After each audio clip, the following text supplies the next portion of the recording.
Saya nak berkongsi kenapa kebanyakan daripada Malaysia ni apabila musim perayaan saja menjema, terutama musim Syawal, tekanan darah tiba-tiba naik tinggi. Antara sebab-sebab yang membantu untuk tekanan darah ni tinggi itu ialah apabila kita makan daging segar yang kita makan tu, yang kita buat rendang ataupun daging yang kita untuk buat sop, dan apa jenis cara masakan pun daging segar, dan juga daging yang diproses. Daging yang diproses ni seperti sausage, mungkin dalam tin, kan ada yang jenis macam tu. Yang itu apabila kebanyakan daripada kajian yang dibuat di seluruh dunia, mereka yang mengambil daging ni akan meningkat dia punya tekanan darah sehingga 12 hingga 14% daripada tekanan darah. Itu daripada pengambilan biasa daging.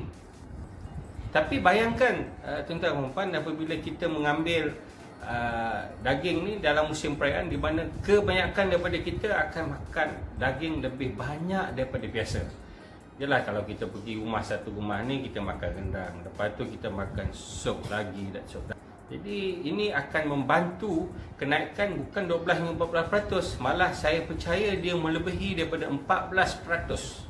Mereka yang berisiko tinggi hypertension ni, tekanan darah dia kalau biasanya normal 120 ataupun biasanya kalau normal ialah 140, apabila dia makan ubat, tekanan darah dia tu boleh jadi antara 130.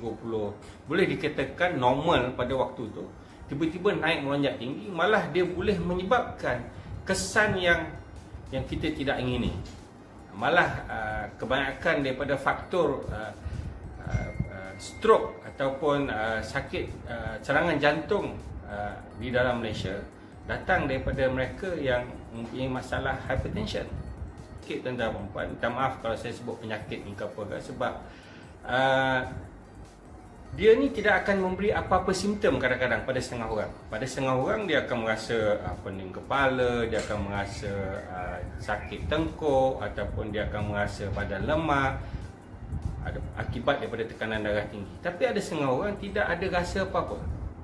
Nah, tekanan darah tinggi ni kalau melebihi daripada 180 sistolik yang bahagian atas ataupun 200 yang bahagian atas tu ataupun di bahagian bawah melebihi daripada 110 hingga 115, kita akan terus admitted ke dalam hospital biasanya. Jadi ada juga kes tertentu mereka yang mempunyai tekanan darah tinggi boleh menyebabkan stroke, dan banyak kes berlaku begitu. Di Malaysia ramai yang menyebabkan stroke. Bila kita cek latar belakang dia ialah mereka di kalangan yang mempunyai tekanan darah tinggi. Dia punya jenis hypertension ni ataupun darah tinggi ni kita tak tahu dan tak ada simptom. Sebab tu ramai daripada rakyat Malaysia dia tak merasa apa-apa simptom dan dia rasa tak perlu mengambil ubat, maka mereka inilah yang terdedah untuk mendapat terus serangan jantung ataupun stroke. Sebab tu kita panggil dia sebagai silent killer ataupun pembunuh senyap. Jadi balik kepada isu di bulan Syawal ni, kenapa kita punya tekanan darah kita naik tinggi? Salah satu punca seperti yang saya sebut tadi ialah daging segar ataupun daging yang diproses. Kenapa daging segar ni menjadi satu penyebab utama tekanan darah ni naik tinggi? Sebab ada isu yang kontroversi. Ada yang mengatakan bahawa bukan daging lah yang menyebabkan dia begitu. Jadi saya tak kata daging tu mesti macam tu, tapi pendapat yang mengatakan bukan masalah daging, itu pun kita boleh terima. Sebab daging ni ialah perkara yang dibenarkan, digalakkan untuk kita makan juga untuk mendapatkan sumber protein. Tetapi tuan-tuan dan puan-puan, evidence ataupun bukti menunjukkan jikalau daging tu dimasak menjadi terlampau masak, overcook, terlampau masak, maka dia akan mendapat satu Maillard reaction dipanggil. Reaksi itu akan keluar daripada masak yang keterlaluan, di mana akan berlaku proses yang dipanggil sebagai heterocyclic amines. Dia macam hangus. Jadi kalau kita tengok contohnya macam kalau kita buat barbecue, kita nampak ada keadaannya agak hangus sikit. Yang itu boleh menyebabkan daging itu menjadi tidak berapa baik. Dipanggilkan begitulah, terlampau masak. Lepas tu another reason dia juga ialah satu keadaan dipanggil sebagai advanced glycosylation end product. Dipanggil sebagai satu keadaan di mana apabila daging tu dimasak berserta dengan gula. Kadang-kadang kalau kita nak masak, kita campurkan sikit gula nak bagi masakan sedap. Jadi dia ada glycosylation punya penyebab, dan akan menyebabkan makanan yang kita makan tu akan lebih berbahaya. Dan lagi satu keadaan yang dipanggil sebagai acrylamide. Ini acrylamide ni boleh menjadi karsinogen. Karsinogen ni boleh menjadi satu ejen kanser sebenarnya. Jadi ialah makanan tu ialah satu benda yang suci, yang baik.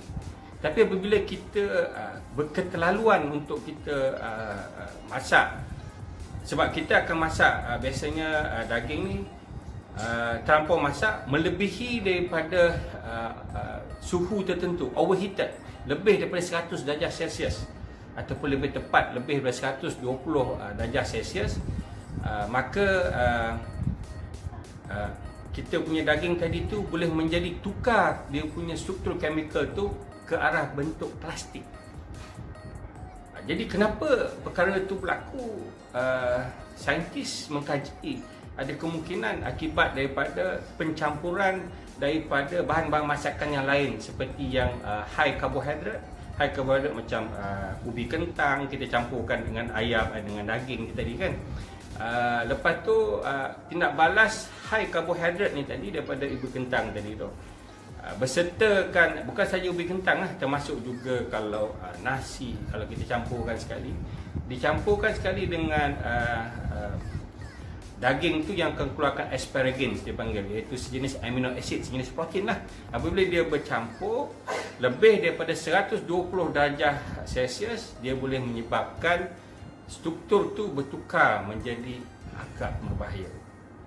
Jadi kalau kita lihat kadang-kadang ada masakan yang memang dibuat dengan gaya yang seperti itu. Orang kata well done cook, dia kata macam tu kan.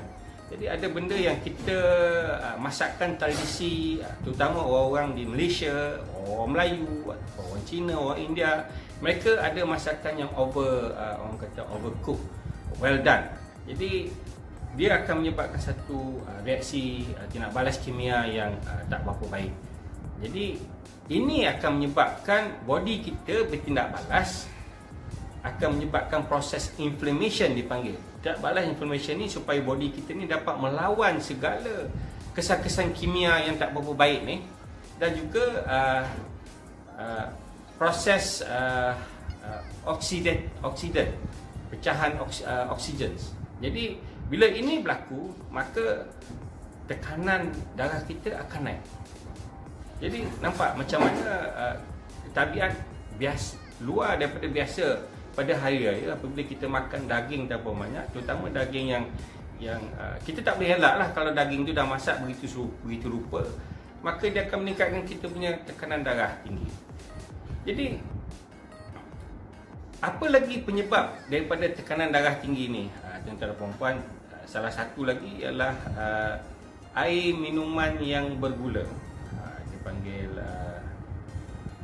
sugar sweet beverage, air yang memang air soda, air gas, ataupun air daripada pelbagai perisa yang ada gula. Inilah penyebab kita punya tekanan darah tinggi, dan kajian menunjukkan begitu. Apabila benda ni berterusan, sebagai contoh kalau dalam masa 6 bulan sebelum ni dia memang dah makan, dah minum air begitu, sehinggalah air raya ni dah masuk bulan yang ke-6, maka dia boleh meningkatkan tekanan darah yang tinggi. Jadi itu antara makanan-makanan yang boleh menyebabkan tekanan darah kita tinggi.